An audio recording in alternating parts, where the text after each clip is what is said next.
Il me dit, ça enregistre. Parfait. Bonjour. Ça me fait plaisir de parler de cet ouvrage que j'ai ici, qui est tout bleu avec une excellente couverture, donc qui est paru aux presses universitaires de Liège en avril dernier. C'est un travail que je mature depuis quelques années maintenant et que j'ai fait en parallèle de celui-ci. Donc ma monographie de thèse, donc le pronom déterminant relatif lequel en français préclassique et classique 1580-1720. Donc la question c'est de savoir comment est-ce que je suis passé de ça à ça. Parce qu'il y a quand même une certaine distance entre les deux. Alors j'y ai pensé pour l'anecdote, mais alors mon premier livre est jaune, le deuxième est bleu, et le troisième qui devrait arriver l'année prochaine va apparaître chez Champion, donc il sera vert. Donc je reste chromatiquement cohérent dans mon travail, donc c'est déjà ça. Mais voilà, donc ce travail en fait de grammaire, d'études sur le jeu vidéo, c'est quelque chose que j'ai commencé à travailler en parallèle de mon travail sur l'histoire de la langue française, puisque le jeu vidéo est avant la linguistique, avant la littérature, avant d'autres de mes passions, voilà l'un de mes loisirs premiers que je côtoie depuis que je suis tout petit. Et au fur et à mesure que je travaillais sur mon travail de thèse, que j'apprenais le travail de chercheur, j'ai mis à appliquer des méthodes et des concepts que j'apprenais en linguistique sur d'autres sujets d'études, dont le jeu vidéo. Et j'ai vu qu'il y avait, au moment où j'ai commencé cet ouvrage, une place, on va dire, sur une approche du média jeu vidéo qui n'avait pas encore été tout à fait remplie jusqu'à présent, c'est-à-dire une perspective un peu plus justement systémique, un peu plus formaliste par rapport à la façon dont on envisageait le média jeu vidéo depuis les années 70-80. Je vais refaire une historique. Je vais refaire une historique, voilà un peu de la façon dont le jeu vidéo a été traité dans le champ académique. Et j'ai notamment pris le parti également pour cette présentation, donc il va parler de mon ouvrage, mais d'avoir aussi un point de vue un peu surplombant sur l'objet jeu vidéo et surtout sur la façon dont le jeu vidéo peut intéresser les sciences du langage et les sciences de la communication, puisque c'est quelque chose qui ne peut ne pas aller de soi. Donc j'ai préparé une communication en trois grands thèmes, on va dire. Une première partie introductive où je vais poser la question de savoir si le jeu vidéo est un support de communication, s'il communique effectivement. Dans un deuxième temps, je reviendrai sur la façon dont les game studies et aujourd'hui les play studies envisagent le jeu vidéo avec des unités fondamentales donc, qui sont le Ludem, les design patterns et l'interactem qui est donc l'unité que j'ai développée au sein de cette grammaire pour envisager des phénomènes qui n'avaient pas été étudiés en tant que tels, il me semble. Et je terminerai en troisième partie par des questions un peu plus larges sur la nature de la communication portée par le jeu vidéo, savoir si il convient de parler de langue plutôt de langage ou bien tout simplement de code, en prenant une partie un peu plus surplombante et sans prétendre répondre parfaitement à cette question. Donc déjà, première étape du raisonnement, est-ce que le jeu vidéo est un support de communication? Est-ce que l'étude du jeu vidéo doit faire partie des centres d'intérêt, des sciences du langage, des sciences de la communication? Aujourd'hui, il semble acté que oui, et la perspective que l'on peut résumer, et c'est une phrase que j'emprunte à Sébastien Janvaux, faire jouer à autrui, si je cite un de ses récents articles, faire jouer autrui à un jeu est un fait de communication. Donc Sébastien Janvaux est un des pionniers en France de l'étude du jeu vidéo. C'est un de ceux qui est en train aujourd'hui en France de structurer le champ académique autour du jeu vidéo. Il a été l'auteur, je crois, de la première thèse ou de l'une des premières thèses sur le jeu vidéo en France il y a une dizaine d'années maintenant. Et il a cette perspective-là qui fait peu polémique finalement dans les études du jeu, mais qu'il faut rappeler que le fait de faire jouer à autrui un jeu est un fait de communication. Et ça, on en a des exemples plus largement au-delà du jeu vidéo, dans le jeu en général. On pense à l'intérêt du jeu dans une perspective pédagogique, par exemple, ou en didactique. C'est des choses qui ont été étudiées depuis plusieurs années maintenant. Les relations entre le jeu pour l'apprentissage du langage auprès des jeunes enfants. Bref, il y a toute une abondante documentation sur les intérêts du jeu sur la communication, mais c'est encore un domaine, le jeu en général et le jeu vidéo en particulier, qui a finalement été peu étudié systématiquement dans le cadre des sciences de la documentation et au niveau de l'histoire. J'ai été surpris d'apprendre en commençant à travailler sur ma grammaire que finalement l'histoire des jeux et l'histoire du jeu est encore un domaine qui est peu développé, peu documenté, hein, disent les Sards et Terrien en 2015, et c'est dû au fait que l'objet jeu est un objet qui est très difficile à fixer, en fait, tant culturellement que du point de vue de la communication. C'est-à-dire que l'on parle d'un objet, que l'on sait définir un contrario, mais parfois avec difficulté. Quelles sont les frontières entre le jeu et le sport, entre le jeu et le travail, surtout voilà, à cette époque, on parle de ludification, de gamification du travail pour certaines tâches répétitives. Le jeu est un objet au contour mouvant. Hein, il y a beaucoup de variations d'un même type de jeu, de règles, hein, que l'on pense à des jeux de cours de récréation comme la balle aux prisonniers, ou des jeux de cartes, hein, ou des jeux de casino. Bon, il y a énormément de variations, donc c'est très difficile de fixer l'élément du jeu. Et moi, c'est justement cette variation-là, je m'y arrêterai un peu plus loin, qui m'a profondément intéressé, puisque le jeu vidéo est l'exemple même d'un objet-jeu constamment mouvant et très difficile à définir en tant que tel.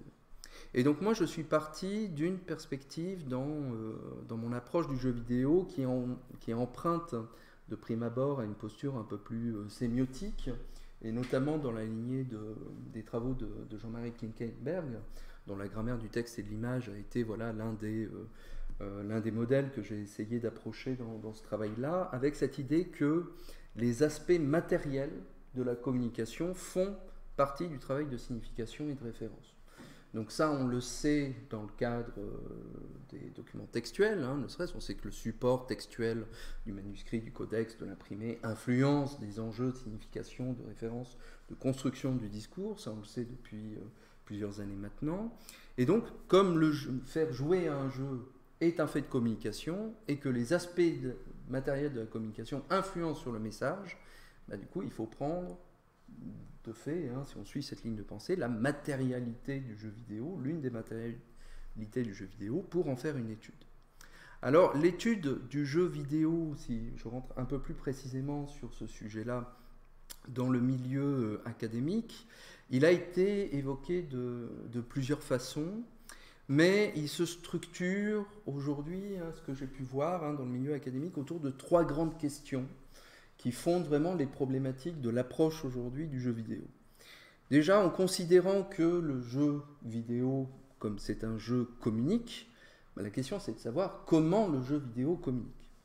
Est-ce qu'il communique d'une façon unique le concernant? Est-ce que la communication du jeu vidéo est spécifique au jeu vidéo, ou est-ce que c'est une communication ludique que l'on va retrouver dans un jeu de cartes, dans un jeu de plateau, dans un jeu de rôle, ou que sais-je, ce qui est d'ailleurs à donner lieu à ce que l'on a pu appeler la querelle des narratologues, hein, la façon des querelles des anciens et des modernes, hein, que je vais présenter juste après, et qui est encore une question qui traverse aujourd'hui les études vidéoludiques. Si le jeu vidéo communique, deuxième question, que communique-t-il? Quel est le message du jeu vidéo? Puisque la communication présupposerait un message. Est-ce que c'est un message unique? Est-ce que quand on joue à un jeu vidéo en particulier, il n'y a qu'un seul message? Hein, on joue à Tetris, on joue à Mario, on joue à un jeu d'aventure. Bon. Est-ce que c'est toujours le même message, ou est-ce qu'il y a plusieurs messages dans le jeu vidéo?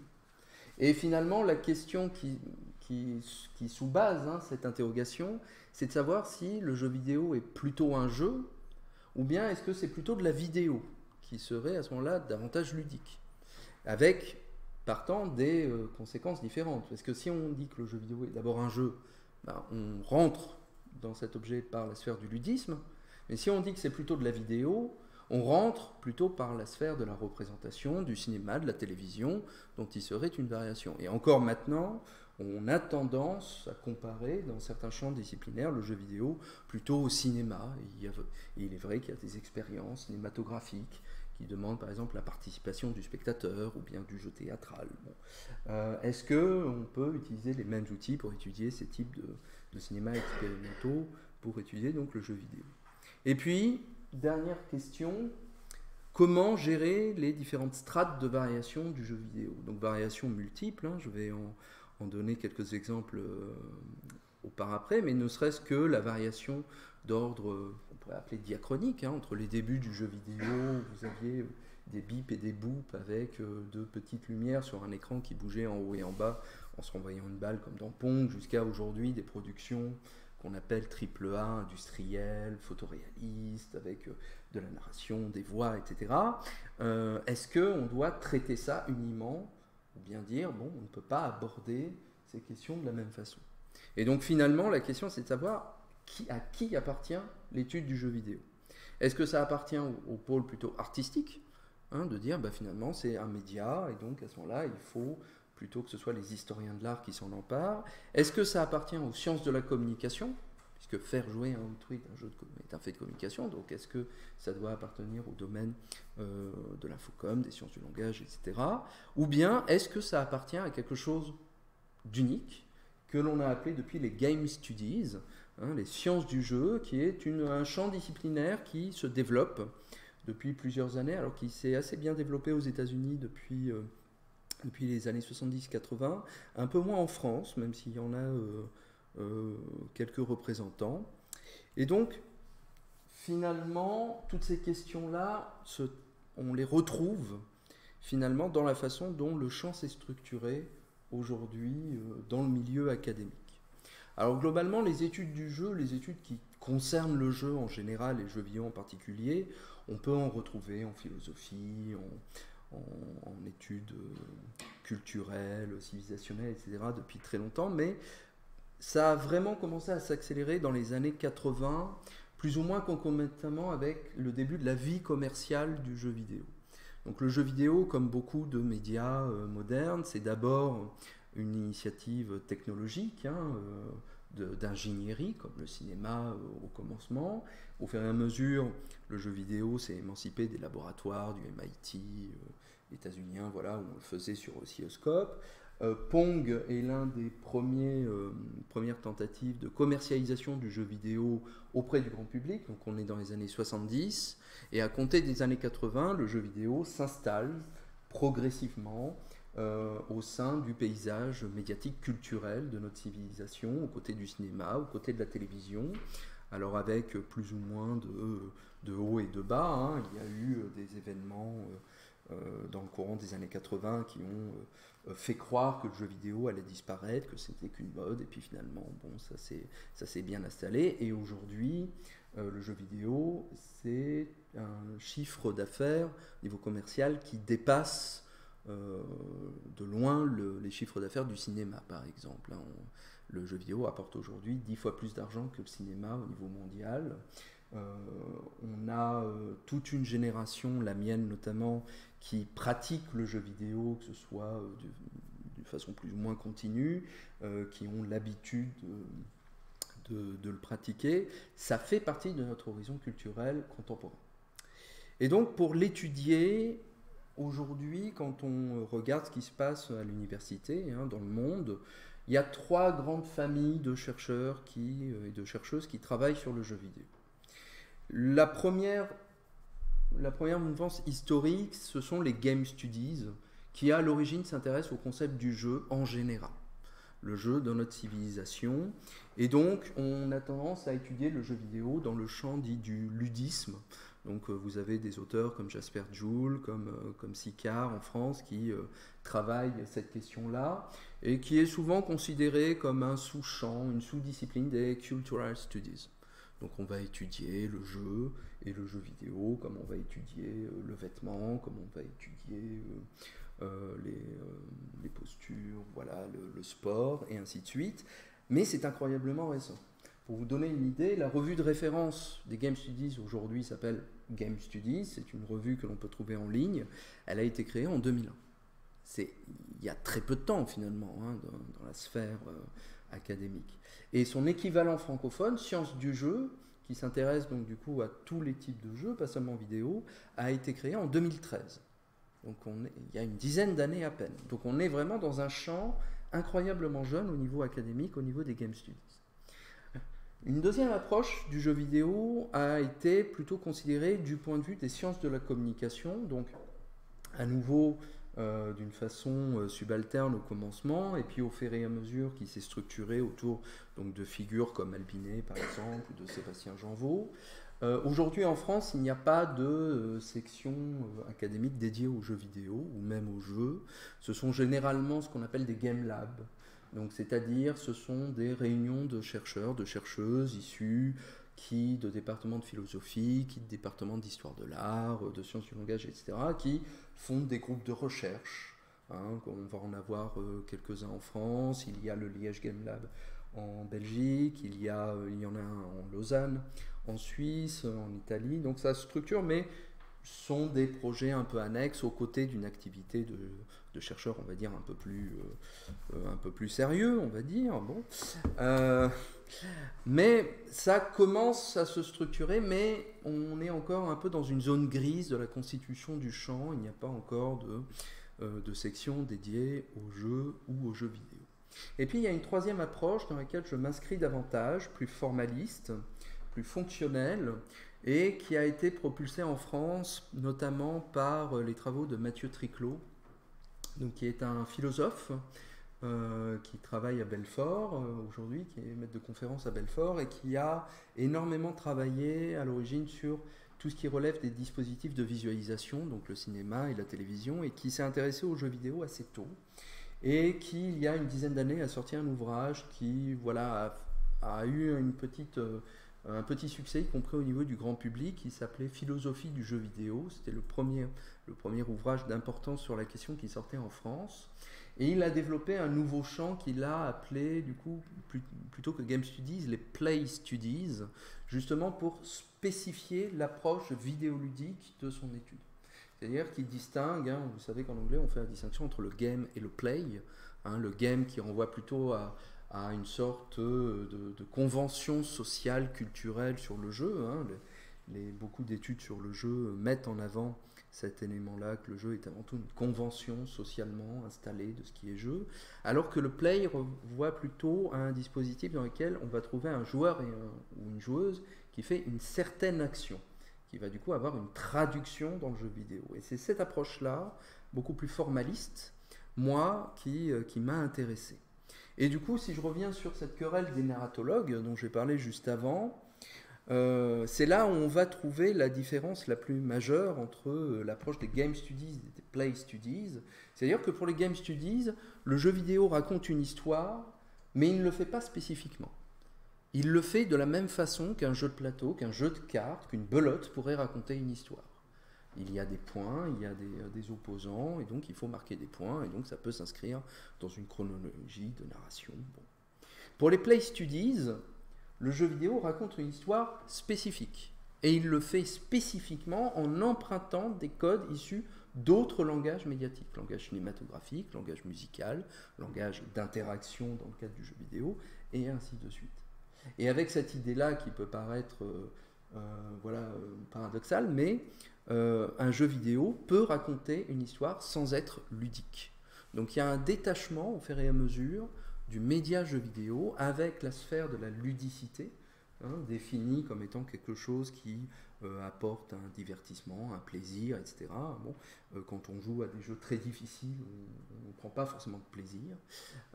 Et donc, il y a cette idée-là que le jeu vidéo possède un langage, un code qui lui est propre et que l'on peut étudier en tant que tel. Cependant, avoir cette approche-là, ça implique de prendre en considération énormément de paramètres afin d'en faire une description efficace. L'un des plus gros enjeux, et que j'ai essayé du coup d'aborder dans mon ouvrage, c'est la question de la variation. Et variation que je mets au pluriel parce qu'il y a énormément d'enjeux de variation dans le jeu vidéo. qui lui sont propres, qui sont communes parfois avec d'autres activités ludiques et d'autres activités, d'autres médias, et qui ont chacune été plus ou moins étudiées séparément par différents spécialistes, mais qui demandent du coup d'être réunies, hein, si on essaye, hein, comme j'ai essayé de le faire dans cet ouvrage, d'en faire une description globale, de prendre en considération. L'une des plus vieilles qu'on a repérées, c'est ce que l'on appelle la question de l'engagement ou du flow, hein, c'est-à-dire la variation du point de vue du participant. Comment peut-on calculer, comment on peut étudier la façon dont un joueur ou une joueuse est en jeu, c'est-à-dire se prête à l'activité ludique et respecte les règles du jeu, en se rappelant que ce n'est pas parce qu'on joue un jeu que l'on prend du plaisir ou qu'on se distrait. Moi, j'ai joué à des parties de belote avec ma famille où je prenais aucun plaisir à jouer à la belote, mais pourtant je joue à la belote. Donc, mon engagement est moindre que quelqu'un qui voudrait, hein, qui aime absolument la belote. Dans le cadre du jeu vidéo, cette question de l'engagement ou du flow, hein, qui est le terme que l'on emploie aujourd'hui, le fait d'être en jeu, on sait maintenant qu'il y a des effets de balancier entre ce que propose le jeu vidéo et la disposition du joueur ou du joueuse lui-même. Et cet engagement ou ce flow peut être modifié au fur et à mesure de l'activité, soit par des contraintes propres au logiciel, s'il y a une partie du jeu vidéo qui est moins engageante, moins intéressante, moins pertinente, ou bien directement par le choix que fait le joueur ou la joueuse de sa partie. Donc par exemple, question d'engagement, vous avez des questions d'engagement du support de jeu. Généralement, un jeu vidéo se joue avec une manette, un clavier, une souris, mais on a vu aujourd'hui, et depuis plusieurs années maintenant, des dispositifs de contrôle un peu plus mimétiques. Vous avez par exemple des jeux musicaux qui vous demandent d'utiliser des guitares ou bien d'utiliser des maracas, hein, pour reproduire des séquences à l'écran.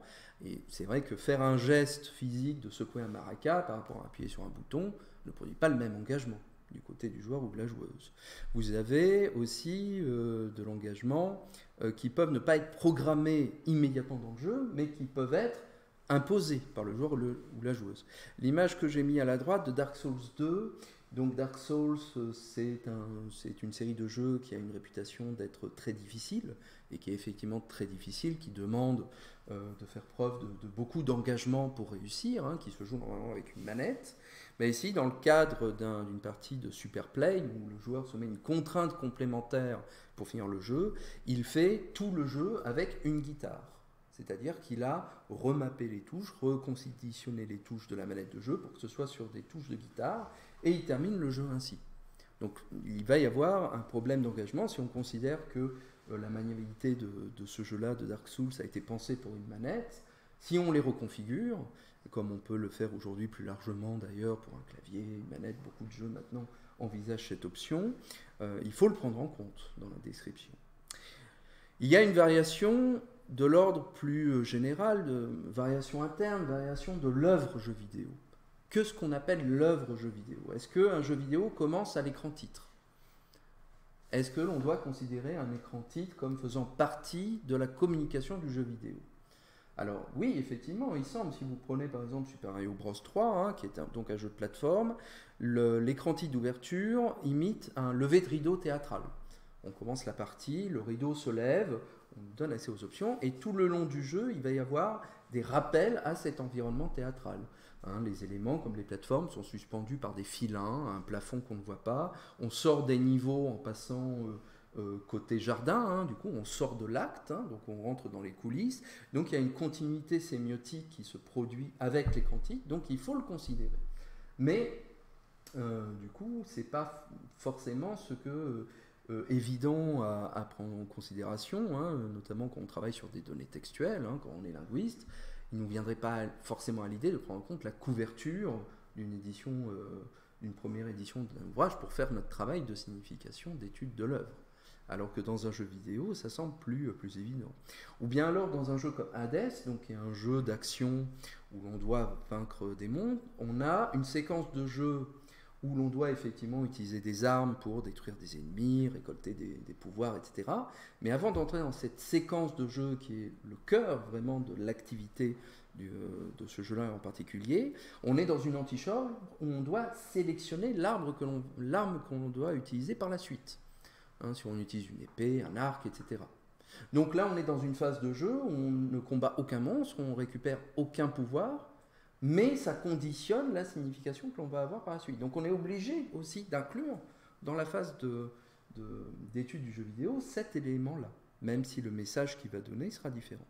Et Space Invaders, enfin, donne un autre exemple de variation interne, qui est la question des bugs, qui là aussi doivent faire partie de la description. Puisque vous savez, donc un jeu vidéo c'est un logiciel informatique, et comme tous les logiciels informatiques, sont soumis à des desiderata de programmation, hein, ce qu'on appelle des bugs, des glitches, des erreurs, hein, des comportements inattendus de la part du jeu par rapport à ce que voulaient les développeurs. Space Invaders, c'est un cas d'école dans cette problématique, puisque c'est un jeu de tir. Donc vous dirigez un petit vaisseau au bas de l'écran et il doit éliminer les objets blancs qui sont des aliens, hein, des pieuvres de l'espace qui descendent au fur et à mesure en ordre serré vers la Terre. Et donc si une pieuvre touche la Terre, c'est game over. À l'origine, le jeu, tel que le développeur l'avait pensé, les pieuvres n'étaient pas censées accélérer au fur et à mesure qu'on les détruisait.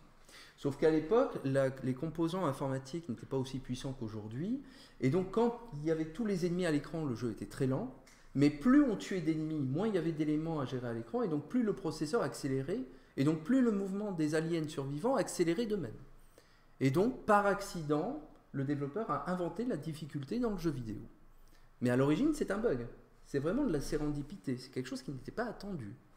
Mais du coup, si on travaille sur le message du jeu vidéo, on est tenu de prendre en considération ces bugs, ces glitches, ces erreurs de programmation, alors qu'encore une fois, hein, si je prends des données textuelles, nous, on ne prendrait pas en considération, par exemple, les coquilles, les tâches sur un manuscrit, on considère que c'est des artefacts à part du message, alors que dans le cadre du jeu vidéo, il faut le prendre en considération. Et puis, vous avez variation plus largement multimodale, hein, puisque le jeu vidéo, alors c'est un terme qui revient très souvent, donc on peut discuter, mais on considère que on dit c'est un art total, un peu comme l'opéra. Plus simplement, ça veut dire que le jeu vidéo emprunte des éléments issus de divers champs médiatiques. Ça va emprunter de l'écriture, ça va importer un travail de couleur que l'on va trouver en peinture, de la musique, de l'architecture, dans le cadre de ce qu'on appelle le level design. Donc la construction des niveaux eux-mêmes, qui vont gérer leur rythme, de la chorégraphie avec l'animation des éléments de mouvement à l'écran, et le jeu vidéo va exploiter tout ou partie de ces éléments médiatiques et va les faire travailler les uns avec les autres. Ce n'est pas juste un collage, une juxtaposition d'éléments, mais il y a vraiment une réflexion dans le cadre vidéoludique pour faire travailler ces éléments les uns avec les autres. C'est ce que résume Barnabé, hein, Fanny Barnabé, une des chercheuses aujourd'hui qui travaille beaucoup sur la question du jeu vidéo, qui a beaucoup travaillé sur la narration. Elle dit par exemple, dans un jeu de rôle, détruire un boss, donc un patron, un ennemi, c'est une action de jeu. Hein, il faut faire preuve d'agilité, d'intelligence, de stratégie, utiliser des mécaniques de jeu pour le vaincre, mais ça a des conséquences narratives, puisque ça va faire avancer l'histoire. Donc on ne peut pas séparer la narration avec les gestes de gameplay. Pareillement pour la vue à la première personne, dans un jeu de tir. Hein, vous savez, les jeux où on voit que l'arme sur l'écran, et puis on voit la scène comme si nous étions vraiment les yeux du personnage. Bon, ce sont des séquences qui sont destinées à être actionnées, à être jouées, et non pas simplement à être contemplées. Et donc, il faut réussir à gérer ces différents aspects de multimodalité les unes avec les autres. Dans un jeu comme Shenmue, par exemple, qui est un jeu d'exploration en 3 dimensions, assez libre, on peut parler avec des gens, on doit récolter des indices pour faire une enquête policière, etc. Périodiquement, le jeu passe en mode automatique. Hein, vous n'avez plus le contrôle du personnage, mais il va vous demander d'appuyer sur des touches à un certain moment, hein, comme ici la touche A, hein, ce qu'on a appelé les Quick Time Events, hein, les événements où il faut réagir rapidement. Et donc, on restreint volontairement la liberté du joueur à des fins de dramatisation de l'action. Ou bien dans un jeu comme Super Mario Maker 2, qui est un logiciel qui permet de construire ses propres niveaux de Mario, hein, en mettant des ennemis, des plateformes, etc. Mais quand on est dans cette phase de construction du niveau, à chaque fois que l'on met un élément, il produit une petite musique. Et l'instrument qui est joué dépend de l'élément que vous mettez à l'écran, et sa tonalité dépend de la position de l'élément par rapport à l'aire de jeu. S'il est en bas, il sera plus grave, s'il est plus haut, il sera plus aigu, et donc on peut s'amuser à faire des partitions, hein, pendant que l'on construit un niveau de Mario Maker, bon, avant même de commencer à jouer au jeu. Donc, tous ces éléments-là du jeu vidéo, et il faut les prendre en considération si on veut décrire la communication du jeu vidéo. On ne peut pas faire son marché. Et ça, malheureusement, encore maintenant, on a tendance à avoir une approche très partitionnée de l'œuvre jeu vidéo, un peu comme si, en voulant étudier une œuvre cinématographique, on distinguait d'un côté les musiques, et puis de l'autre le jeu de scène, puis après les décors, etc. Bon, on sait très bien que maintenant, il faut tout prendre en considération. Pour le jeu vidéo, il faut le faire également, mais l'académie, l'université renacle encore à faire cela. Alors, depuis les débuts des Game Studies, afin d'aborder le jeu vidéo et le jeu en général, on a proposé plusieurs unités de recherche. On a proposé plusieurs unités fondamentales. En faisant mes recherches, voilà, en faisant un peu l'état de l'art, il y en a deux en particulier qui se distinguent aujourd'hui, et j'en ai proposé une troisième parce que je trouvais justement que les deux unités fondamentales que l'on proposait ne répondaient pas à toutes ces problématiques de communication du jeu vidéo. L'un des plus anciens que l'on trouve dans la littérature, c'est la notion de ludème. Donc la notion de ludème qui est construite, hein, avec ce même suffixe que phonème, morphème, etc. Donc on est dans une perspective assez structuraliste encore de l'étude du jeu vidéo. Un ludème, c'est une unité dont la paternité du reste est contestée, on ne sait pas trop, voilà, qui l'a inventé, mais ça semble apparaître vers les années 60. C'est quelque chose que l'on pourrait rapprocher d'un signe, dans le sens sémiotique du terme, c'est-à-dire plus ou moins l'association de procédures et de thématiques, hein, d'un fond et d'une forme.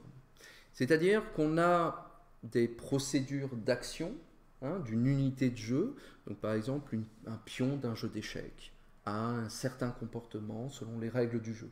Il ne peut avancer que sur certaines cases, il ne peut attaquer et prendre une autre pièce que selon certaines conditions, et en retour, c'est parce qu'il est capable de faire ces actions que cela fonde son identité propre.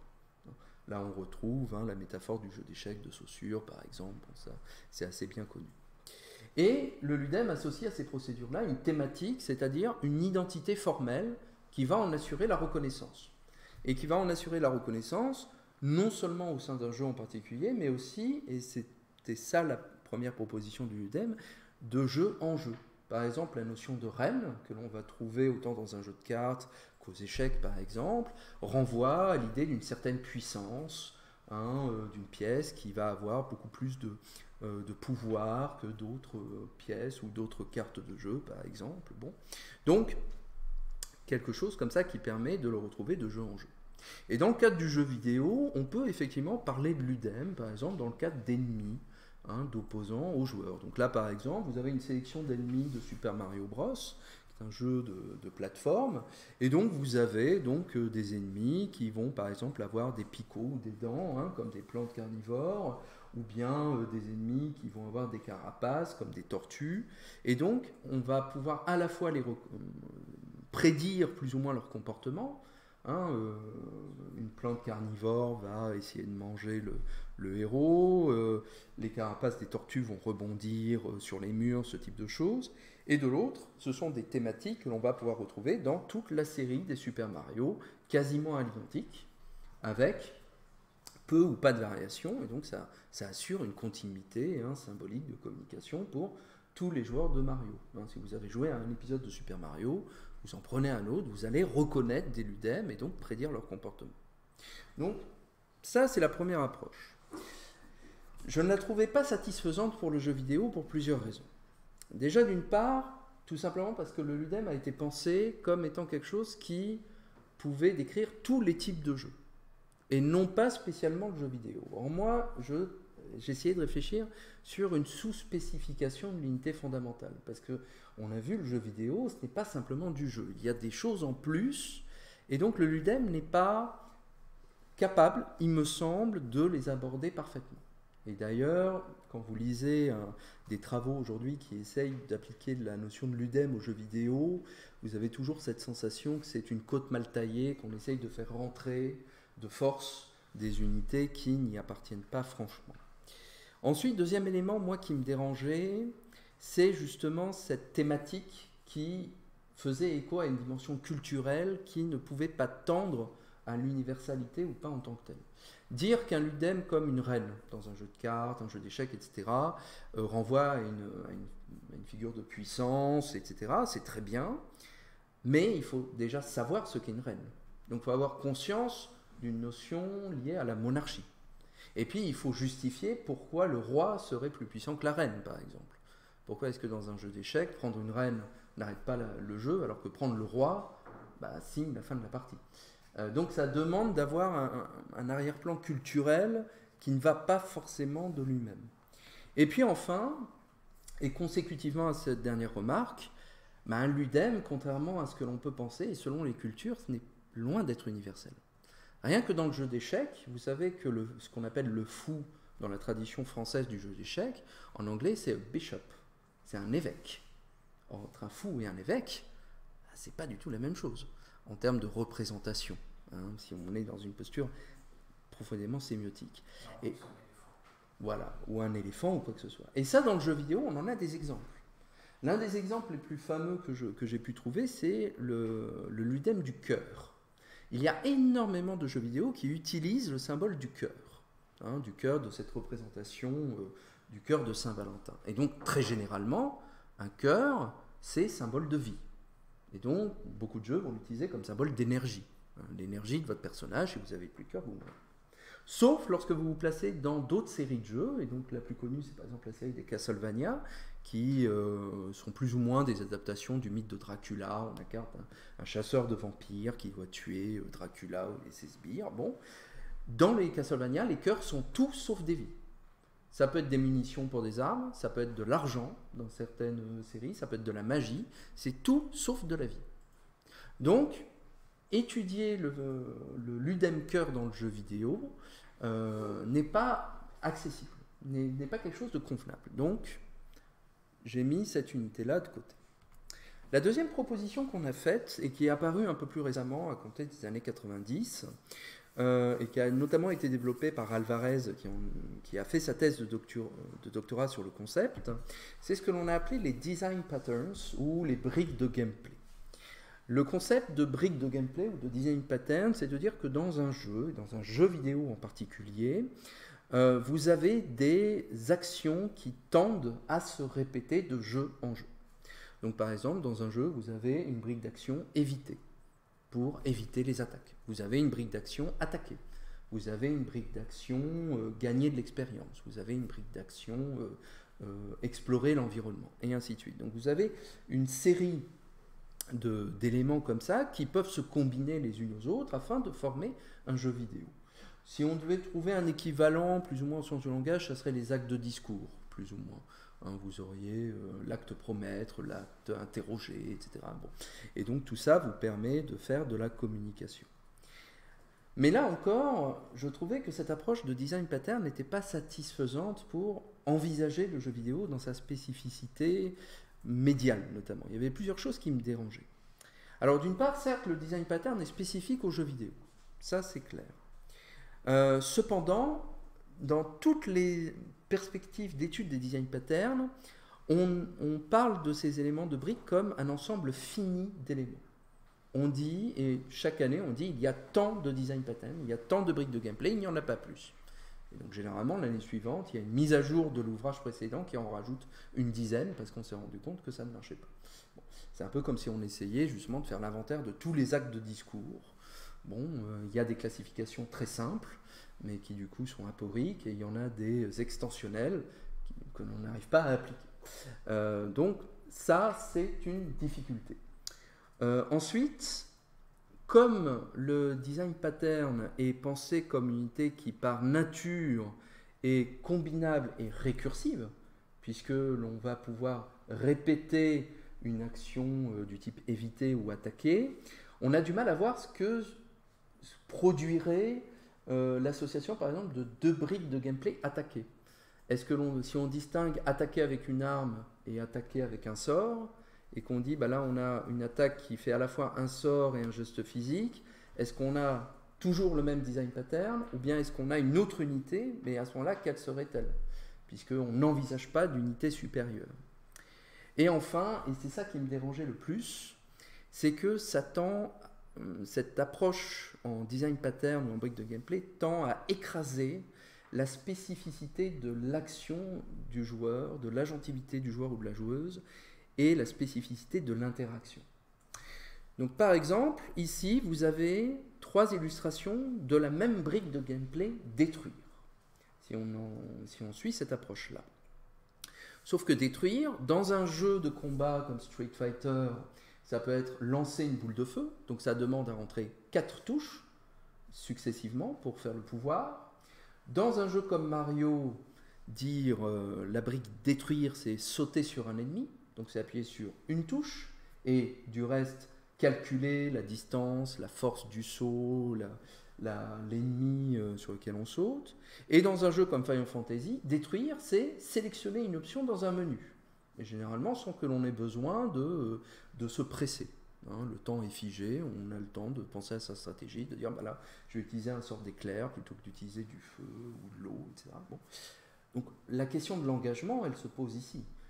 Si on considère que le jeu vidéo a cette perspective-là d'engagement, on ne peut pas se satisfaire, il me semble, dans une perspective très, très formaliste de la description du jeu vidéo, en disant tout cela c'est la même chose. Pour moi, ce n'est pas la même chose.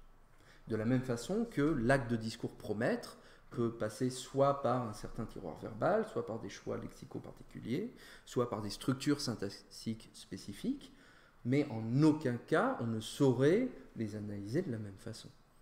Au moins si on se place d'un point de vue sémantique ou syntaxique. Donc, du coup, j'ai fait ce que tout bon grammairien fait lorsqu'il n'est pas satisfait avec la terminologie qu'on lui propose, j'en invente une autre. Et donc, j'ai proposé une autre unité que j'ai appelée l'interactème parce que je ne suis pas original. Donc, la notion d'interactème, donc construite sur la notion d'interaction, remonte à l'origine de ce qui est pour moi vraiment ce qui distingue franchement le jeu vidéo de toutes les autres expressions ludiques que l'on peut trouver aujourd'hui et qui peut permettre de prendre en compte toutes ces strates de variation, c'est sa vicariance. Ce que l'on appelle plutôt en anglais le virtual, hein, alors que le terme de virtuel que l'on propose souvent en français est un faux ami. En réalité, le terme de virtual en anglais, qui nous vient du monde de la philosophie, est défini, hein, je vous ai mis une définition de Baldwin hein, qui fait référence. A virtual X, where X is a common noun, is something, not an X, which has the efficiency, the virtues of an X. Donc, rapporté au domaine du jeu vidéo, un geste vidéoludique, une action vidéoludique, c'est quelque chose qui a les mêmes propriétés qu'une action réelle, mais qui n'est pas une action réelle. Je fais un geste, j'appuie sur un bouton, et mon personnage à l'écran donne un coup de poing. Les deux sont des gestes, mais ce n'est pas le même geste. Donc la traduction la plus proche que l'on aurait en français, ça serait cette notion de vicariance. Parce que la notion de virtuel demanderait justement de flotter l'idée, le virtuel, ça serait quelque chose que l'on penserait, mais qu'on ne réaliserait pas. Alors qu'entre l'écran de jeu vidéo et le joueur, il y a toujours un périphérique d'entrée, un joystick, une manette, un maracas, un clavier, une souris, qui va justement permettre cette traduction vicariante d'un geste physique qui existe toujours en un geste numérique présent dans le jeu vidéo. Et donc, du coup, je vais raisonner, et j'ai raisonné dans ma grammaire, à partir de cette définition qui, à ma connaissance aujourd'hui, dans le cadre du jeu vidéo, ne souffre d'aucune exception. Peut-être qu'à l'avenir, d'autres expressions du jeu vidéo la remettront en question, mais pour l'instant, on retombe toujours sur cette notion-là.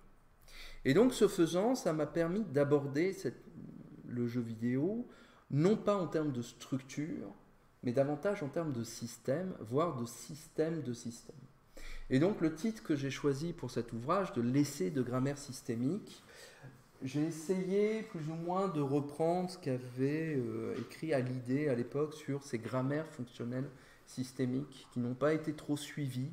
Il faut dire que le pauvre a écrit au même moment que Chomsky, et donc Chomsky avait gagné la bataille de la structure en linguistique, mais le système d'Hallyday m'avait quand même assez bien plu pour différentes façons que je retrouvais beaucoup dans le jeu vidéo. Tout d'abord, Hallyday, et ce que j'essaye de prendre en compte dans ma grammaire, c'est justement la dimension, tout d'abord la dimension sociale et culturelle du jeu. Le jeu est un événement social. Et dans le jeu vidéo, il y a des phénomènes sociaux qui apparaissent, qui vont se concrétiser de différentes façons, notamment en genre et en séquence ludique. Et ça, ma perspective interactémique me permet du coup de les aborder. Dans une grammaire systémique, comme le nom l'indique, il y a une approche en système, voire en système de système. C'est-à-dire que je ne porte pas moins d'intérêt, on va dire, à la structure, entendue vraiment comme quelque chose d'assez rigide, avec des liens de causalité assez bien stabilisés, mais plutôt comme des éléments qui entretiennent ponctuellement des relations les unes avec les autres afin de produire des unités supplémentaires. Et ces systèmes peuvent à nouveau rentrer en corrélation les uns avec les autres pour former des systèmes beaucoup plus vastes. C'est quelque chose sur lequel on revient aujourd'hui avec la notion de complexité, notamment en sciences du langage, qui n'est jamais que, il me semble, que l'expression de système de système. Donc dans le cadre du jeu vidéo, par exemple, vous avez un système musical, un système cinématographique, on va dire, pictural, un système chorégraphique, qui s'appuient eux-mêmes sur des gestes de vicariance, et tous ces systèmes de systèmes vont être ensuite en relation les unes avec les autres de différentes façons. Et puis enfin, une approche par fonction, c'est-à-dire effectivement ce que l'on va faire dans un jeu donné, c'est-à-dire la traduction, la vicariance du geste physique du joueur et de la joueuse. Et donc, ces éléments-là vont être, pour moi, à la source du jeu vidéo, à la source du ludisme, et l'objectif avoué également d'un jeu vidéo. Et ce modèle-là m'a permis d'aborder des phénomènes et de traiter uniment, en un seul tenant, des phénomènes qui, dans les autres modèles, étaient considérés à part ou en dehors du champ d'étude du jeu vidéo. Donc par exemple, la dimension socioculturelle, les conventions de jeu. C'est ce que l'on a par exemple dans les genres et les séquences ludiques, c'est-à-dire des systèmes qui se réalisent au sein de certains moments de jeu, mais que l'on ne va pas retrouver en tant que tel ailleurs. Un exemple de ça, c'est Dragon Quest XI, par exemple, qui est un jeu du type jeu de rôle.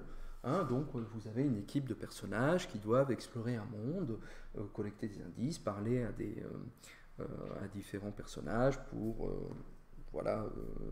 accomplir leur aventure et combattre des ennemis. Dragon Quest XI est intéressant puisque d'ordinaire dans la série des Dragon Quest, les combats se font comme sur l'image de droite au tour à tour, c'est-à-dire que vous avez vos héros d'un côté, les ennemis de l'autre, et vous sélectionnez l'action que vous voulez faire dans des menus déroulants, attaquer, lancer un sort, se soigner, fuir, et ensuite, une fois que tous les membres de votre équipe ont validé leurs actions, vous attaquez, puis seulement après l'ennemi attaque, et ainsi de suite. Il n'y a aucune façon pour vous d'éviter une attaque ennemie en bougeant votre personnage pendant ces séquences de combat, ou bien les attaquer sans passer par un menu. Mais dans Dragon Quest XI, vous avez également une phase préliminaire au combat où les ennemis apparaissent sur l'aire de jeu, que vous pouvez explorer librement, et au moment où vous voyez l'ennemi sur l'aire de jeu, donc vous pouvez directement les attaquer. Cette fois-ci en faisant un certain geste, par exemple tirer une épée, qui va vous permettre du coup ensuite d'aller dans la phase de combat au tour à tour, et le fait de les avoir attaqués en priorité va vous donner des avantages en jeu. Les ennemis vont avoir de la vie en moins, ou bien ils vont être immobilisés, ou bien au contraire, eux-mêmes peuvent vous surprendre sur l'aire de jeu pour avoir un avantage, et ainsi de suite. Considérer ainsi les choses ainsi, c'est dire que finalement, ce que l'on a là, on n'a pas deux systèmes, mais on a un système de systèmes, le genre du jeu de rôle qui va se réaliser en des séquences ludiques différentes, qui vont se succéder de différentes façons et qui peuvent finalement être traitées d'une seule et même façon par la vicariance du geste que le joueur va accomplir et qui va avoir une conséquence dans l'aire de jeu. Le système de système, moi je l'ai exprimé, j'ai réussi à le formaliser avec ce type de réseau qui peuvent faire penser éventuellement à des genres d'arbres syntaxiques ou de stémas, puisque on va voir que même si on a accès, et si je reprends l'autre vocabulaire des design patterns, à des briques détruire ou se déplacer ou sauter, etc., ces briques de gameplay, ou moi ce que j'appelle ces interactèmes, ne s'associent pas tous les uns avec les autres. Il y a des prédictions et des préférences d'association qui fondent la carte d'identité du réseau d'interaction d'un jeu donné. Dans un jeu comme Mario, par exemple, on peut sauter et tirer un projectile, on peut se déplacer et tirer, mais on ne peut pas se baisser et tirer. C'est une association qui n'est pas observée. Donc finalement, là ce que je fais, c'est je ne fais jamais qu'une carte de distribution, si je reprends ce que l'on fait en linguistique par exemple, mais ça par exemple, ça n'avait jamais été formalisé dans le cadre d'une étude du jeu vidéo. Et donc ça permet de distinguer à ce moment-là des jeux qui semblent proches les uns des autres, mais qui se distinguent franchement quant aux compétences et aux interactions qu'ils demandent du joueur. En haut, vous avez donc la carte de Super Mario Bros. En bas, de Sonic the Hedgehog, donc Sonic le hérisson, qui est un autre jeu de plateforme en 2 dimensions, qui a été inspiré par Mario, mais où l'accent est moins mis sur l'exploration que sur la vitesse, sur des niveaux qui sont pensés pour être parcourus à très grande vitesse, en passant des loopings, etc. Et donc là, vous voyez par exemple que vous avez des réseaux qui sont faits d'une façon très différente, l'une par rapport à l'autre. Et donc, ces enjeux permettent vraiment de faire des cartographies et de distinguer des jeux qui semblent proches du point de vue de leur ludem ou de leur design pattern, mais qui en réalité, quant aux gestes que l'on fait en jeu, sont franchement distincts. Et puis le terme de fonction, l'interactème tel que je l'ai défini, me permet d'aborder toutes les variations du jeu vidéo, puisque je lui ai trouvé 4 propriétés fondamentales, que j'ai résumées ici dans une monade, pour la simple et bonne raison que je voulais mettre le mot monade dans ma grammaire. C'est un mot que j'aime énormément. Et à l'époque, j'avais été très frappé par la monade du signe linguistique dans les cours de Saussure. Je me suis dit, un jour, je ferai une grammaire avec le mot monade. Ce qui est fait. Je n'ai pas réussi à caser prolégomène, mais c'est peut-être pour un prochain ouvrage. Donc, pour moi, l'interactème, cette unité fondamentale de l'interaction vidéoludique, a 4 propriétés. Et pour être plus précis, pour moi, il y a 2 conditions, 2 propriétés préalables et nécessaires qui fondent l'interaction vidéoludique, et 2 propriétés conséquentes qui émanent directement des 2 premières. La première condition que j'ai relevée, la première propriété, c'est qu'une interaction vidéoludique, un geste vidéoludique, un interactème, est non mimétique. Ça, c'est quelque chose qui, pour moi, est fondamental. C'est-à-dire qu'il n'y a pas de lien de mimésis entre appuyer sur un bouton et le geste que l'on va voir s'accomplir à l'écran. Qu'il s'agisse de ramasser un objet, d'attaquer un ennemi ou de sélectionner une option dans un menu. Et ce, y compris d'ailleurs, lorsque l'on est dans le cadre, ce que l'on a appelé depuis du motion gaming, c'est-à-dire des jeux qui demandent à ce que l'on bouge des parties du corps, qui sera ensuite, les mouvements vont être récupérés par une caméra par exemple, ou un détecteur de mouvement. Si je prends un jeu comme Wii Sports par exemple, dans lequel il y a un jeu de tennis, vous jouez au tennis dans ce jeu en tenant la manette de jeu qui ressemble à une télécommande, et vous avez un accéléromètre qui enregistre la frappe que vous faites dans votre salon pour traduire ensuite ce geste dans le jeu vidéo. Sauf que ce que l'on tient à la main, ce n'est pas une vraie raquette, il n'y a pas de retour de force, ce n'est pas le même poids qu'une raquette, ce n'est pas le même enjeu, donc il y a une figuration non mimétique entre les deux. La deuxième propriété, c'est l'arbitraire du lien entre les gestes. C'est-à-dire que vous allez avoir aucune relation entre le geste que vous ferez sur votre périphérique de contrôle, manette de jeu par exemple, et le geste qui apparaît à l'écran. Que vous appuyez sur un bouton pour attaquer, ou que vous utilisiez un levier, ou que vous utilisiez un mouvement plus ample de la main dans le cadre du motion gaming, ou que vous utilisiez un clic de souris, il n'y a aucune relation possible et envisageable entre les deux gestes. C'est d'ailleurs ça qui permet, comme pour l'exemple de tout à l'heure, de reconfigurer les touches de la manette. Ce qui est d'ailleurs très important, cet aspect-là, pour les joueurs et les joueuses handicapés. Il y en a de plus en plus. Le fait de pouvoir choisir sur une manette de jeu quelles sont les touches que l'on veut utiliser pour diriger son personnage est très utile pour les gens à qui il manque des doigts, qui n'ont plus qu'une main ou qu'un bras. Bon. Et ça, c'est permis grâce à cet arbitraire de l'interactème. Là encore, on sent, je me suis inspiré de l'arbitraire du signe linguistique. Bon, Saussure n'est jamais très loin dans les monades, de toute façon, mais je trouvais que ça marchait bien. Et de fait de ces deux propriétés-là, deux autres en découlent naturellement. La première, c'est la contextualité du geste. C'est-à-dire que le geste que l'on va avoir dans le jeu vidéo va dépendre de la situation de jeu, donc du genre ou de la séquence ludique dans lequel on va se trouver. Un bouton de la manette dans Dragon Quest XI va me permettre d'utiliser mon épée pour frapper un ennemi dans l'aire de jeu. Mais ce même bouton, lorsque l'on passe au combat en tour à tour, va me permettre de sélectionner une option dans un menu. Donc je fais le même geste sur la manette, mais sa concrétisation est contextuellement établie par la situation de jeu, dans la situation de jeu où je me trouve. Et enfin, ce geste vidéoludique est conventionnel, dans la mesure où il va, toujours avec cette perspective socio-culturelle, se cristalliser autour de certaines conventions de jeu qui peuvent permettre de déterminer des époques diachroniques, historiques, de l'histoire du jeu vidéo.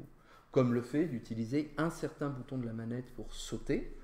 Généralement, quand vous prenez une manette de jeu et un certain genre de jeu, vous avez souvent, pas toujours, mais très souvent, le même bouton dédié pour faire sauter son personnage ou sélectionner une option dans un menu. Sur un clavier, la touche Entrée va valider une option. Ça, ce sont des conventions. C'est quelque chose qui n'est absolument pas figé, que l'on peut reconfigurer, mais il y a une configuration de base qui se fonde sur des conventions et donc qui permettent du coup de fabriquer des attentes et de prédire la réaction des joueurs et des joueuses par rapport à des jeux qui n'ont jamais joué, qui n'ont jamais pratiqué jusqu'à présent. Alors, tous ces éléments-là, je les ai exploités pour étudier des phénomènes du jeu vidéo qui n'avaient jamais, à ma connaissance, été étudiés en tant que tels jusqu'à présent. Par exemple, la question des remakes, ce qu'on appelle les remakes et les remasters. Ça, c'est quelque chose, dans toutes les activités médiatiques que l'on connaît, vous avez une œuvre et qui, pour X ou Y raison, vieillit. Soit parce que le support sur lequel elle se trouve vieillit lui-même, soit parce que on considère que la technologie lui permet de le rendre plus beau, plus jouable, que sais-je. Et donc, les développeurs vont ressortir le jeu en l'améliorant, en ajoutant de nouveaux graphismes, de nouveaux éléments de jeu, et ainsi de suite. Du coup, alors, il y a des questions de philosophie très intéressantes qui se posent les concernant. Donc, il y a quelques semaines de ça, à Caen, il y avait eu une conférence justement de philosophie du jeu vidéo pour savoir si on devait considérer par exemple donc Yume Kojo, Doki Doki Panic, Super Mario Bros 2 et Super Mario Advance qui ne sont que la variation d'un seul et même jeu au Japon, aux États-Unis, en Europe et puis ensuite lors d'une ressortie plus récente, si on devait considérer ça comme un seul et même jeu ou bien si on devait le considérer comme trois œuvres différentes. Moi, de mon point de vue, si je me fonde sur ma perspective interactémique, je n'ai pas de raison de les distinguer les uns des autres. Pour moi, c'est le seul et même jeu, puisqu'on fait les mêmes gestes, il y a les mêmes conventionnalisations, les mêmes arbitraires vidéoludiques, mais par contre, un ludémiste, qui se fonde donc sur une approche en ludème, lui va distinguer Yume Kujo Panic, donc, où il y a des petits bonhommes humanoïdes, il va le distinguer de Super Mario Bros 2, où l'on va avoir Mario, Luigi, d'autres personnages, parce que ce ne sont pas les mêmes ludèmes. Au niveau des design patterns et des briques de gameplay, il va faire la différence entre ce que l'on a entre Super Mario Bros 2 et Super Mario Advance, puisque vous allez avoir des options, notamment pour détruire les ennemis, qui ont été rajoutées dans Super Mario Advance, qui n'étaient pas présentes dans Super Mario Bros 2. Mais comme les gestes qui sous-basent ces actions sont finalement les mêmes, moi je n'ai pas de raison de distinguer ces trois jeux. Et donc si j'ai la même carte d'interactème, les mêmes réseaux interactémiques, ça me permet de créer des filiations historiques entre les mêmes variations d'une œuvre vidéoludique. L'autre intérêt et l'autre aspect du jeu vidéo qui n'a pas été étudié en tant que tel jusqu'à présent, c'est une perspective un peu plus interprétative, créative ou détournée du matériel vidéoludique, qui pour beaucoup de chercheurs est en dehors du jeu vidéo, mais qui pour moi doivent être inclus. C'est la question par exemple des bugs. Ici à gauche vous avez un cas intéressant d'un glitch ou d'un bug qu'on appelle le out of bounds, où en étant à un certain angle par rapport à un mur, le personnage peut passer au travers du mur, il bénéficie d'une erreur de programmation, et donc ça lui permet par exemple de franchir une porte fermée. C'est quelque chose qui est beaucoup utilisé dans le cadre de ce qu'on appelle les speedruns, donc on essaye de terminer les jeux les plus rapidement possible, on essaye de trouver des erreurs de programmation. Quelqu'un qui aborderait le jeu vidéo d'un point de vue artistique, médiatique, surplombant, ne peut pas étudier ce type de phénomène en tant que tel. Ça serait comme étudier les bêtisiers dans un film, par exemple. C'est à part de l'œuvre. Mais moi, je les considère comme étant totalement inclus, comme pour Space Invaders, difficulté de Space Invaders, dans l'œuvre vidéoludique. C'est peut-être un problème de programmation, mais moi, je travaille sur une œuvre terminée, et cette œuvre terminée a ce bug de programmation, qui d'ailleurs, dans les futurs remasters, pourra être ou non corrigé. D'ailleurs, pour ce jeu-là en particulier, pour Ocarina of Time, c'est intéressant puisque le jeu était ressorti une vingtaine d'années plus tard sur une autre plateforme. Ils en avaient refait un remaster, donc ils avaient refait les graphismes, la jouabilité, etc. Et les développeurs ont sciemment gardé tous les bugs de programmation originaux parce qu'ils considéraient que ça faisait partie de l'identité de l'œuvre première. Donc on voit qu'il n'y a pas de solution de continuité entre ces éléments-là. Pareillement pour Super Mario Bros 3, où là vous avez des glitches un peu plus importants, où on accède directement à la mémoire du jeu, et donc le jeu ne sait plus quel élément charger à l'écran, et donc il met cette mosaïque d'éléments disparates, mais le jeu est encore parfaitement jouable. Donc peut-être que les développeurs ne voulaient pas qu'on ait accès à cette communication-là du jeu vidéo, mais elle est présente. De la même façon que dans le langage, occasionnellement, il peut y avoir des jeux de mots, il peut y avoir des associations de formes, de lexèmes, etc., qui nous échappent, des lapsus, qui font partie de la langue et que l'on ne va pas mettre de côté. Les hésitations à l'oral, par exemple, les reprises et les reformulations, tout ça, ça fait partie du jeu vidéo. Donc, mon approche me permet de considérer ces éléments-là comme c'est tout simplement un geste vidéoludique. C'est juste que la conséquence de ce geste n'avait peut-être pas été prévue de prime abord par le développeur. Et donc, tout cela m'amène à aux dernières grandes questions, de savoir finalement quels sont les objets seuils que l'on va avoir dans cette approche du jeu vidéo. Parce que mon approche interactémique, il me semble, permet d'aborder des éléments propres au jeu vidéo qui avaient été négligés par les autres approches, mais il y a encore des questions qui peuvent se poser, qui doivent se poser, et pour lesquelles je n'ai pas toujours pour laquelle il me semble qu'il n'y a pas de réponse satisfaisante aujourd'hui. Mais mon modèle, encore une fois, il me semble, permet de les aborder plus différemment. Donc par exemple, l'une des questions que l'on peut se poser, c'est la question de ce qu'on appelle les cinématiques. Il y a énormément de jeux depuis les années 80 qui, au cours de leur déroulement, interrompent la scène interactive pour mettre l'équivalent d'un court-métrage. Donc ça peut être quelques secondes, une minute, on va avoir une séquence animée non interactive dans laquelle on va généralement présenter des enjeux narratifs. Ces séquences-là font partie intégrante du jeu vidéo et elles préparent des séquences de jeu ultérieures.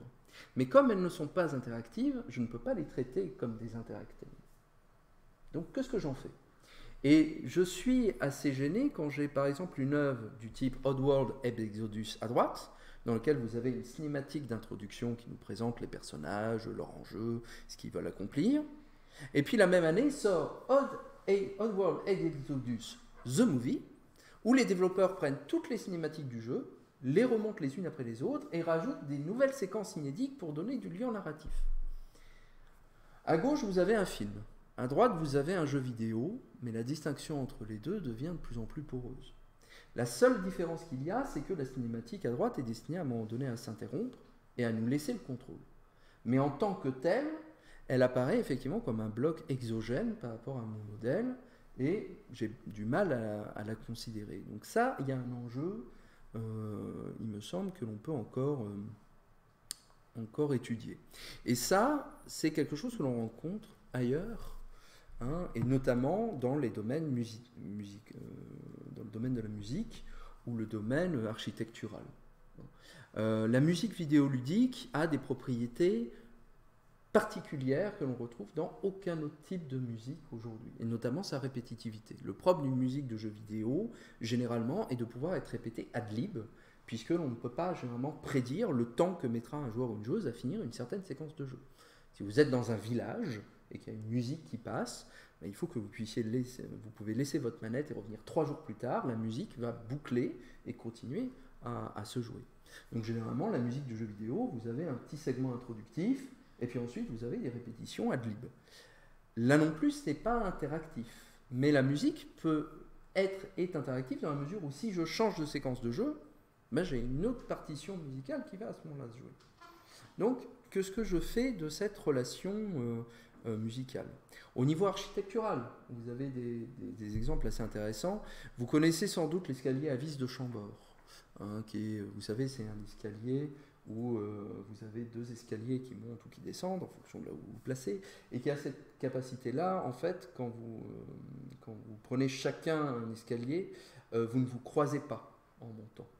C'était un escalier qui avait été pensé justement pour permettre d'évacuer des visiteurs sans que les autres les croisent en montant. Ça, c'est un type d'escalier qui a été repris tel quel dans le jeu Dark Souls, dans un des châteaux de ce jeu. Ici, vous avez une photo du vrai escalier sur lequel on a fait un montage, sur lequel on a superposé un message du jeu Dark Souls.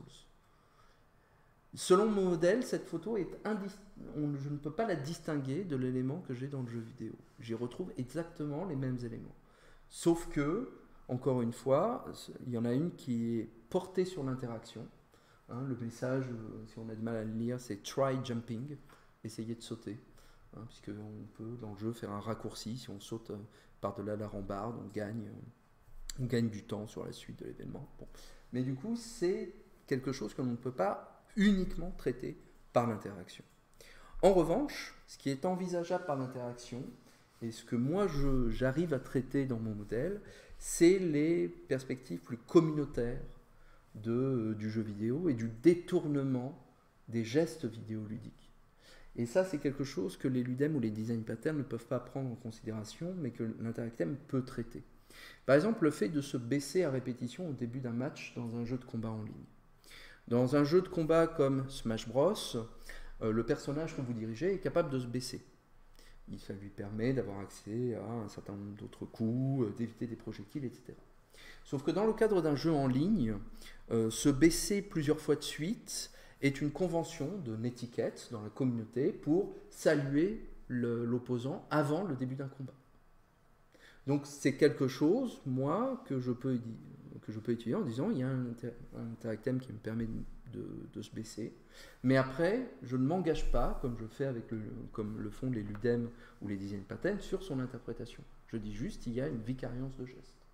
Ou bien alors dans Mario Maker, vous avez les lettres Z, le U inversé, qui à l'origine sont des éléments servant à construire des niveaux. Ce sont des rails sur lesquels on peut mettre des éléments pour qu'ils puissent suivre un chemin prédéterminé. La communauté a utilisé ces rails pour donner des indications aux joueurs pour sauter, lancer un projectile, attendre, et ainsi accomplir des niveaux très compliqués, hein, qu'on appelle des niveaux Kaizo, qui demandent une perfection mécanique, hein, sur l'accomplissement des gestes, afin d'accéder à la sortie du niveau. Et puis évidemment la question des bugs, hein, dont j'ai déjà parlé ici, du personnage qui traverse un mur, hein, afin d'accéder directement à la fin du niveau, alors que théoriquement il n'est pas censé pouvoir le faire.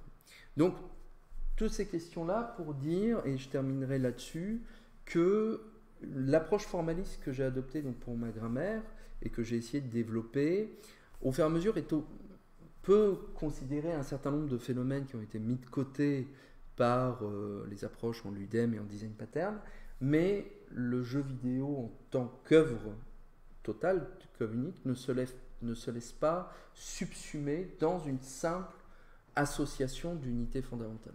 Mais de la même façon qu'un texte n'est pas juste qu'un simple assemblage de phrases, qu'une phrase n'est pas juste qu'une simple série de mots, qu'un mot n'est pas juste qu'une association de morphèmes, il y a aussi quelque chose qui se passe entre le tout et la partie, qui ne peut pas se réduire, il me semble, formellement. Et donc, j'espère continuer du coup à explorer ces questions-là à l'avenir. Voilà.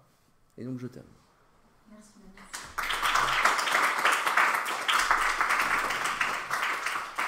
Et donc la bibliographie, comme de juste, avec les références que j'ai données. Voilà, c'est pas si... merci. Bon, je pense que pour beaucoup d'entre vous, c'est un nouvel objet. Oui. Ça nous fait une belle introduction à tout un champ qui se développe depuis récemment.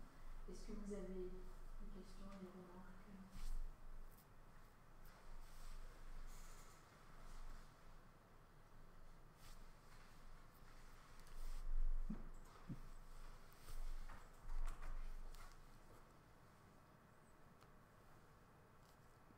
Bon, bah c'est bon, j'aurais pas à répéter les questions. Moi aussi, j'aurais des trucs à dire. Oui, bah oui. Je trouve que l'idée de l'interactème, donc la notion que tu proposes avec le geste physique qui permet d'effectuer un geste dans le jeu, je trouve que c'est quelque chose d'intéressant. Parce que oui, je réfléchis, dans des jeux qui ne sont pas vidéo, il n'existe pas. Alors, est-ce que ça existe pas? Alors ça n'existe pas en tant que tel. Alors j'avais travaillé avec Pierre Alté, je ne sais pas si je l'ai mis dans ma bibliographie ici, j'avais travaillé avec Pierre Alté, donc qui est un collègue qui maintenant est à Paris 4, sur les jeux de plateau, qui demande donc du coup de manipuler des cartes, des jetons, des choses comme ça.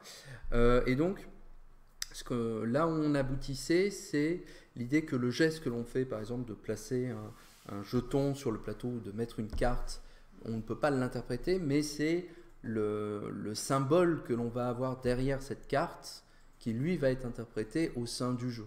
C'est-à-dire, je n'ai pas juste posé une carte, mais je viens d'ajouter des points de vie à mon personnage.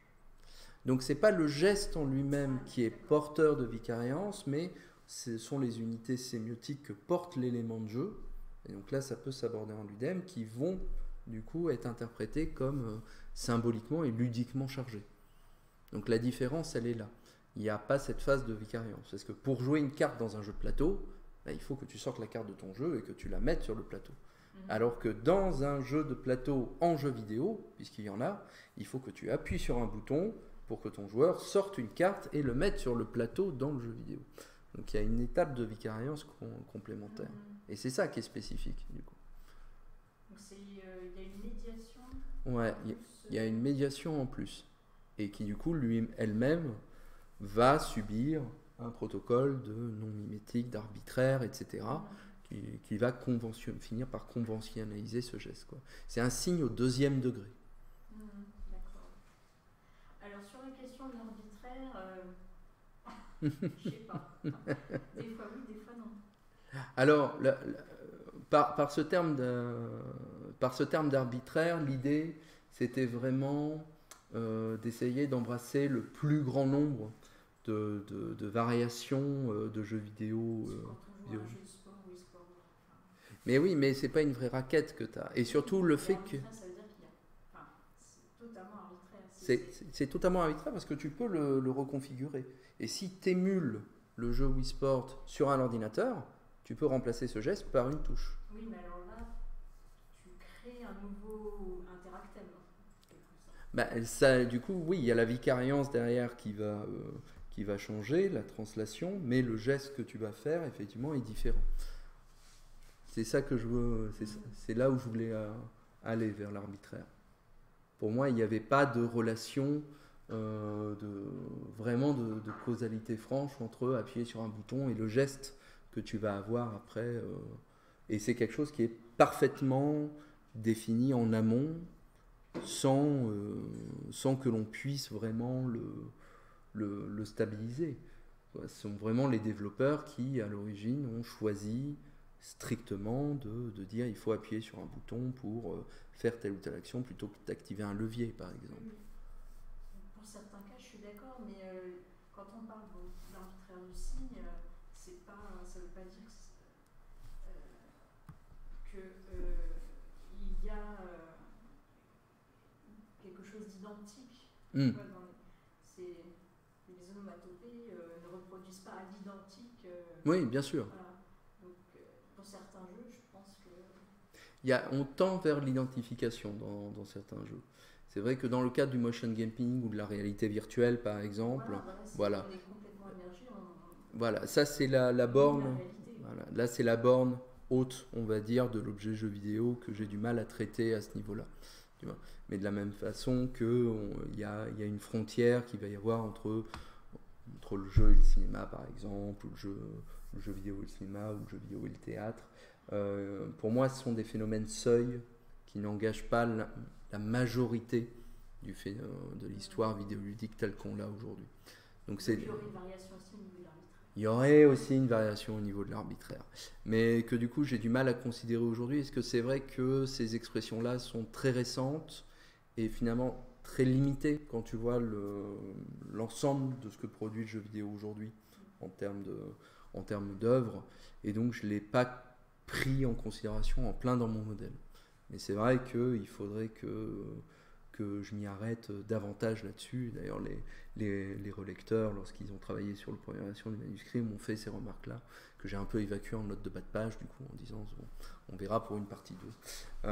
Mais effectivement, oui, il y a un enjeu là, je pense, à ressaisir, et que je ne sais pas encore tout à fait bien traiter, je pense, ici.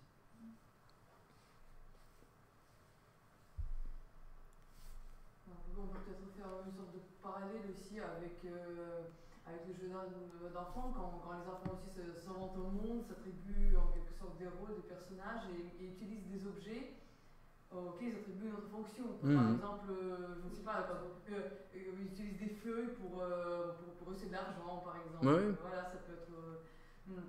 Il y a un déplacement symbolique qui se fait ici, effectivement. Après, il y a aussi Après, ça retombe en fait dans ce que j'expliquais plutôt sur le caractère non mimétique en fait. Donc ça fait peut-être doublon. Ouais. Ouais. Tu vois, donc il y a sans doute quelque chose où il a travaillé davantage pour inclure ce type de phénomène-là, que j'ai pas franchement pris en considération. Il y a un acte physique médié auquel correspond un autre acte dans le jeu. Je trouve que c'est intéressant. Et si on essaie de faire le parallèle toujours avec la linguistique, peut-être que si on réfléchit aux classes aspectuelles des procès, ça peut... Ouais. Parce que ce sont des événements téliques à chaque fois. De fait, ouais. Donc il y a un avant et un après on cherche à produire aussi un effet. C'est ça. Il y a un état résultant. Il y a un état résultant, ce qu'on appelle, ce qu'on considère généralement dans les game studies comme étant l'input feedback, qui est généralement pour quelque chose. D'ailleurs, c'est quelque chose dont je vais parler en octobre prochain d'ailleurs, plus précisément, avec le cas intéressant qui se développe de la demi-pression de bouton qu'on utilise dans certains milieux. Il n'y a pas seulement presser sur un bouton, il y a aussi demi-presser le bouton, ce qui est très différent, mais du coup ça pose énormément de questions sur comment est-ce qu'on envisage cet objet-là, quoi. Donc, d'un point de vue aspectuel, c'est la même chose, il y a quand même... Ouais, il y a toujours ça, mais il y a... c'est pas tout à fait demi-pression. Demi-pression même, c'est appuyer et maintenir appuyé. C'est ça c'est pas juste appuyer doucement. Donc il y a une différence qu'il y a entre appuyer et relâcher et maintenir appuyé. Et ça, c'est une question là aussi que j'ai pas abordée non plus. Parce que entre un jeu qui te demande de t'appuyer sur une touche et le personnage se déplace sans s'arrêter, et un jeu où il faut maintenir le bouton pour qu'il se déplace, et oui, là il y a quelque chose. Voilà.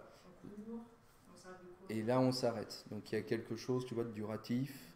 Et puis c'est quand tu arrêtes l'interaction que du coup c'est cette absence qui est médiée et qui est interprétée comme je m'arrête en jeu. Et ça, ça peut être exploité et contourné. Donc du coup, par une absence d'interaction, il y a un jeu expérimental qui s'appelle The Path, qui est assez intéressant, où l'idée c'est que pour interagir avec l'environnement, tu es obligé de lâcher toutes les commandes du jeu. Donc tu te déplaces, etc. Puis quand tu veux par exemple ramasser quelque chose sur le sol, tu dois tout lâcher. Et là, le personnage va faire le geste. Donc c'est une absence de geste réel qui fait le geste médié. Et donc ça c'est intéressant, mais c'est un exemple sur des millions qui ne le font pas, quoi. Donc est-ce que l'exception a vocation à être dans la règle? Bon, ça je l'ai pas considéré dans ce modèle-là. Bon, j'ai essayé d'abord de faire les règles. Mais il faudrait aborder ce type de questions.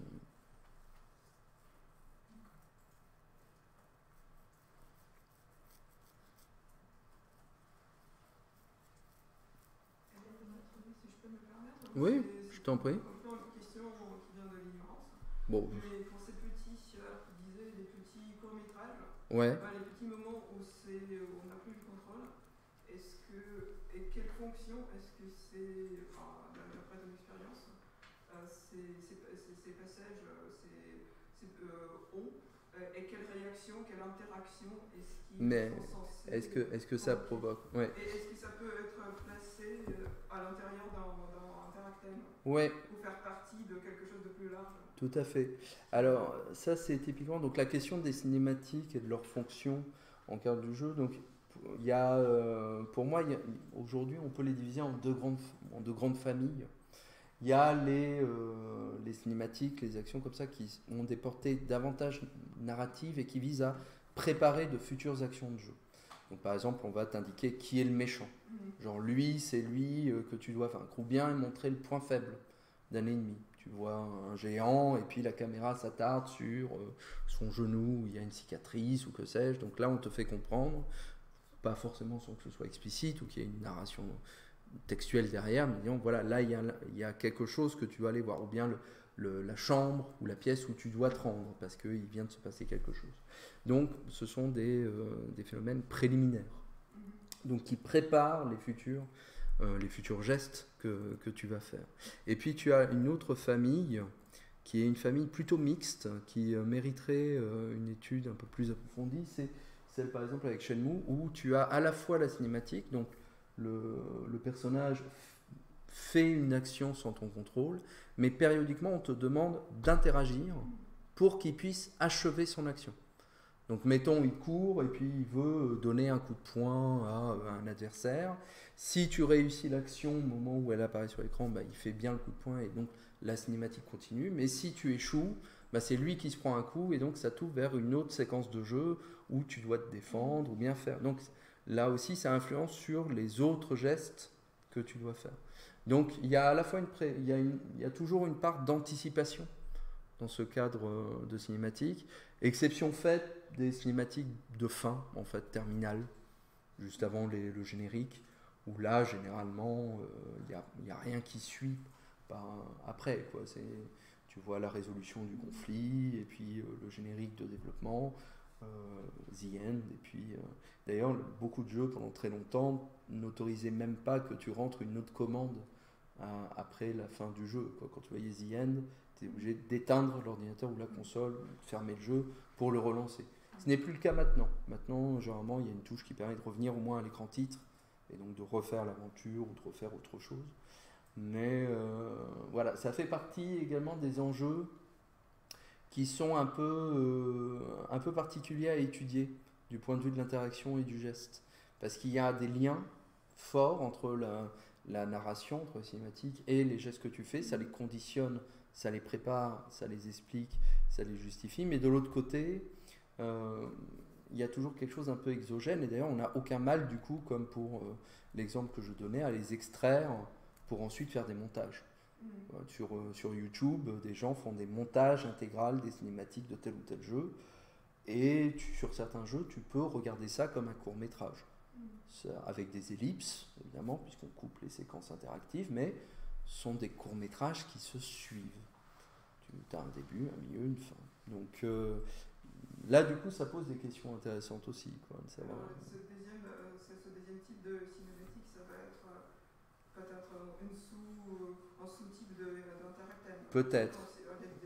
Avec des règles à part. C'est ça. Un peu comme on doit traiter différemment. Moi, je les inclurais justement dans une perspective, je l'inclurais dans ce modèle de genre et de séquence. C'est-à-dire que ça fait toujours partie du jeu, mais en fonction de là où on se situe, comme pour passer de l'écran titre à l'écran avec les personnages, il faut faire un certain geste qui va être non mimétique, arbitraire, etc. Bon, pour pouvoir changer de séquence de jeu. Et ainsi de suite. Bon. Donc les jeux vidéo travaillent beaucoup justement sur cette alternance qu'il peut y avoir. Donc c'est vrai pour les cinématiques, c'est vrai pour ce qu'on a longtemps appelé les sous-écrans, les subscreens, c'est-à-dire on joue, on combat des adversaires, puis on appuie sur une touche et hop, on a un menu d'inventaire qui s'ouvre, le temps est figé, et donc on peut changer son équipement, prendre un objet de soin, changer sa stratégie, on réappuie sur le bouton, hop, on revient à l'espace de jeu. Et puis il y a des jeux où on ne peut pas faire de pause, par exemple. Tu ouvres l'écran d'inventaire, mais ça se passe en temps réel. Les ennemis vont continuer de t'attaquer si tu essayes de faire ça. Donc ça prouve qu'il y a une réflexion portée là-dessus, que ce n'est pas juste des conventions matérielles, médiales, parce qu'il faut que le joueur puisse accéder à son inventaire ou quoi, mais c'est quelque chose qui fait l'objet d'une réflexion dans le cadre d'une perspective interactive. Des gestes qui sont mis en jeu. Donc c'est comme ça que je pense pouvoir les récupérer dans ce modèle. C'est comme ça que j'aborderai la question.